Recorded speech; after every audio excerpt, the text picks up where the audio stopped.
حضرت موسیٰ علیہ السلام نے اللہ تعالیٰ سے پوچھا، اے اللہ، تیری رضا کس میں ہے؟ فرمایا، میری رضا میری قضا میں ہے۔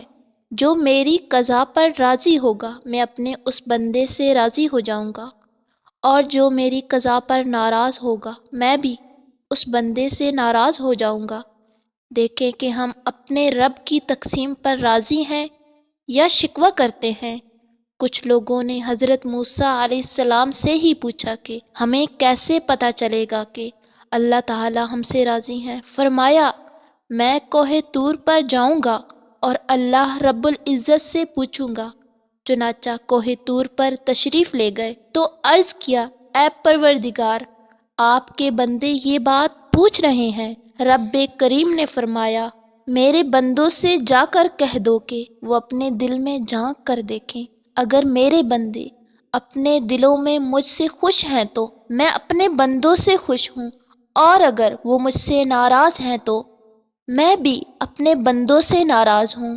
تو دل میں دیکھیں کہ اس میں اللہ تعالیٰ کے شکوے ہیں یا اللہ تعالیٰ کی محبت ہے۔ ہمیں چاہیے کہ ہم اپنے دل میں اللہ رب العزت سے راضی رہیں۔ اللہ تعالیٰ نے فرمایا کہ جب میں کسی پر راضی ہو جاتا ہوں، جب وہ مجھے راضی کر لیتا ہے تو اس کا مقام اللہ نے خود بتایا ہے کہ لا خوف علیہم ولا ہم یحزنون۔ ان لوگوں کو پھر میں خوف نہیں دیتا اور حزن نہیں دیتا۔ اب حزن اور خوف کیا ہوتا ہے؟ خوف ہے آنے والے وقت کا اندیشہ، اور حزن گزرے ہوئے زمانے پر افسوس۔ تو اللہ کا احسان کب ہوتا ہے؟ نہ گزرے ہوئے پر افسوس ہو اور نہ آنے والے کا اندیشہ ہو۔ یہ زندگی اللہ تعالیٰ کی امانت ہے، ہم اپنی مرضی سے زندگی نہیں گزار سکتے۔ انسان کا اختیار نہ تو سانس پر ہے اور نہ ہی تقدیر پر، لیکن اگر اللہ تعالیٰ کی مرضی میں اپنی مرضی شامل کر لی جائے تو زندگی میں راحت اور سکون شامل ہو جاتا ہے۔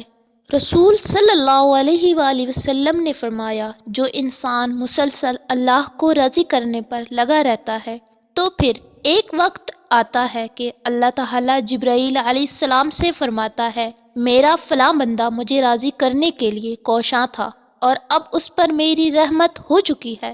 یہ سن کر جبرائیل علیہ السلام اعلان فرما دیتے ہیں کہ فلاں بندے پر رب کی رحمت ہو چکی ہے۔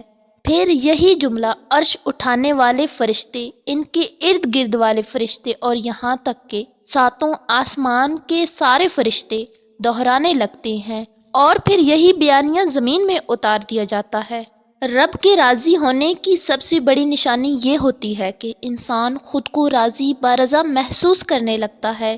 کوئی خوشی ہو یا غم، انعام ہو یا سزا، دکھ ہو یا سکھ، انسان سب حالات کو ہنستے ہوئے چہرے کے ساتھ برداشت کرنے لگتا ہے، اور جس بندے سے وہ راضی ہو جاتا ہے نا، اپنا قرب عطا کر دیتا ہے۔ اور بے شک جب تم آزمائش سے گزر کر اللہ کی رضا میں راضی ہونا سیکھ لیتے ہو نا، تب اللہ بھی تمہاری ہی چاہت مکمل کرنے کے لیے راضی ہو جاتا ہے۔